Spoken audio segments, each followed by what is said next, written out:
So yeah, considering all of that, it's a trade-off, like every other kind of decision. And my call was to say I don't think I need a co-founder, and I have zero regrets about that. I'm about 5-6 years into building Airbase now, and no regrets.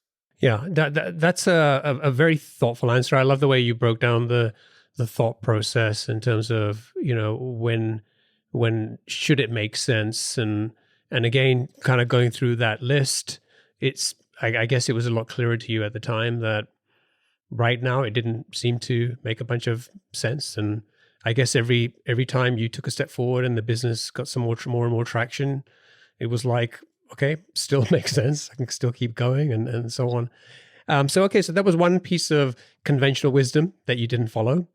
Let's go back to the journey to the first million in ARR. So we talked about you doing sort of founder-led sales, getting the first 15 or so customers.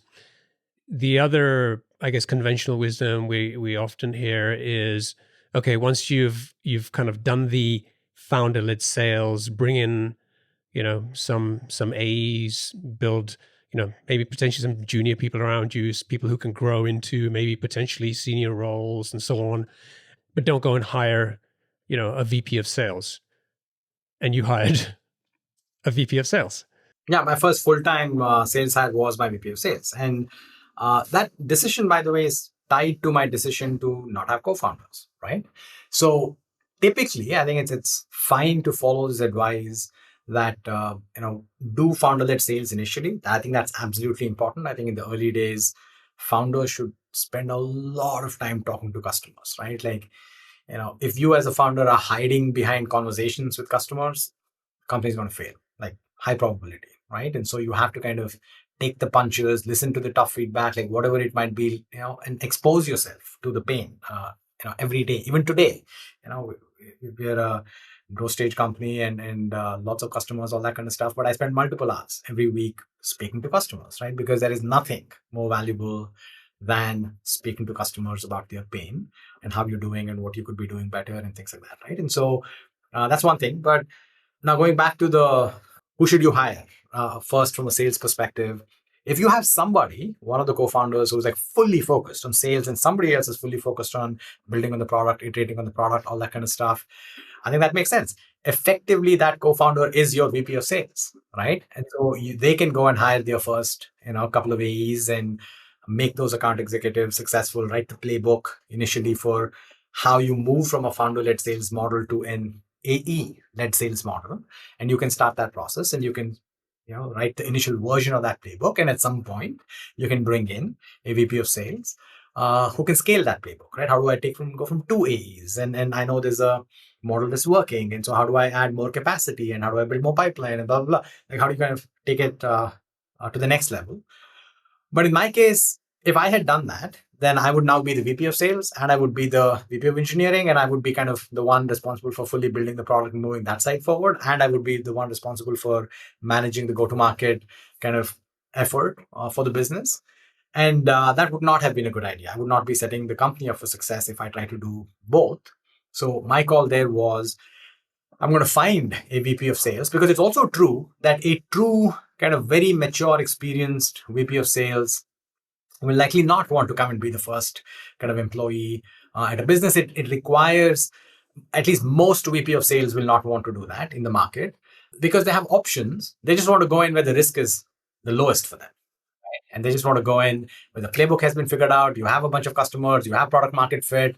Okay, I will now scale it, right? And so, because good VPs of sales have those options, that's what they choose to prefer. But there are a smaller number of sales leaders out there who want to write the playbook and not just take over a playbook and refine it, right? And so my attempt, which I ultimately succeeded at, was to find a VP of sales like that who wanted to get in early, who did not mind getting their hands dirty, who wanted to kind of write that initial version of that playbook as it moved from founder-led sales to a sales organization, taking it and scaling it.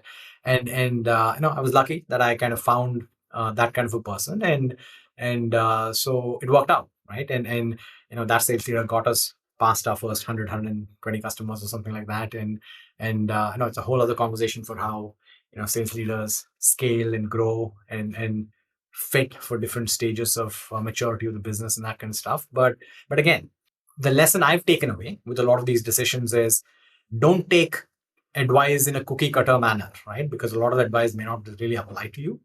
Try to think of things from a first principles perspective, right? And why? Why does somebody recommend a certain thing? And does that advice apply does that conventional wisdom apply to you? A lot of times it does, right?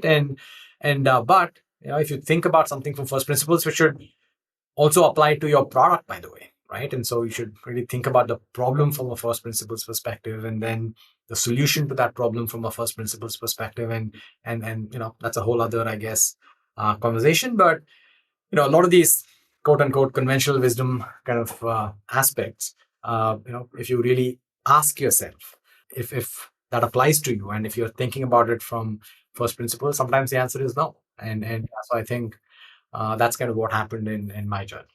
In those early days, what was the average contract value like typically for a new customer? It started off on average being, say, in the 10 to 20K range, but the overall kind of range from 10 to 50K, but the average was somewhere in the 10 to 20K range overall, right? But over time, obviously, that's grown. In the initial days, it reflected the maturity of the product, right? And as we added more capabilities, as we were able to go after larger customers, more use cases, all that kind of stuff, that has kind of continued to grow over time. Right. So the first 15 or so customers that you got you the first, few $100,000 in ARR. You've got the VP of sales that comes on, helps you get to the first $1 million. What was the main growth channel? Was it just a lot of, outbound cold emailing? Is that the primary way that you grew to the first $1 million? So I think your go-to-market strategy really depends on the segment you're targeting. I think the first thing you should not try to do, at least my opinion, I know some companies try to do it, is to try to be everything to everybody, right? Like, hey, I'm going to sell my product to a 2-person company, a 200-person company, a 2,000-person company, and a 200,000-person company. I will serve everybody. Depending on, at least in our space, if it's deeply workflow oriented products, especially in the finance domain, like I cannot point to a single very successful business that has done that, like basically serving the needs of like every segment. So one thing I think you should typically do is pick a segment, and you should also form an opinion, and that's what the early part of founder-led selling and what is the value you're delivering, what is the willingness to pay. Some of these things come up where you will find out. And this is partly the reason why you should not invest a bunch of money and hire salespeople and try to scale that model until you have a fairly good idea of, hey, what's my ACV going to be? How much can I actually charge for this thing? So to get to $1 million, can I charge $1,000 a year and do I have to go acquire 1,000 customers? Or can I charge like $10,000 and acquire 100 customers? Or can I just charge $100,000 and get 10 customers? Because how you acquire 10 or 100 or 1,000 customers, the strategies for that will differ wildly sometimes, right? And so the difference between what you're going to do to get 10 customers is so different than what you're going to do to get 1,000 customers. 1,000 customers is likely product-led growth. It's likely kind of marketing-driven and demand generation and things like that, inbound mostly. But if it's 10 companies that you're trying to land, they're not going to come and find your tiny company website somewhere and pay you $100,000. It has to be outbound. It's, this is a whole other motion that you have to follow to build the pipeline and generate the demand for that. Whereas we were somewhere in the middle, right? And so what we ended up doing was, because getting to that first 100 customers, at least in my opinion, I was more focused on finding product market fit and the strength of product market fit than I was on answering questions about go-to-market fit, right? I think those are two different things, right? So do you have kind of a scalable go-to-market engine that you can put more money behind and scale? That answers the go-to-market fit question, but the product market fit question is largely about you solving a real problem, and that whole, I know VCs like to ask the vitamin versus painkiller question, right? Are you a vitamin or a painkiller?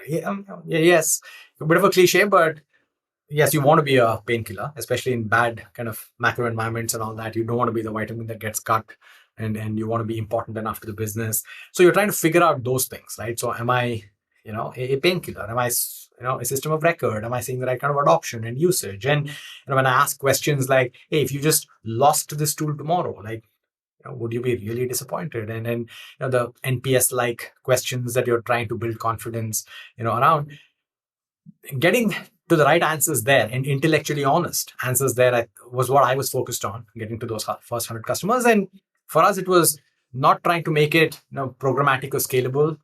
It was a lot more about just beg, borrow, steal, hustle.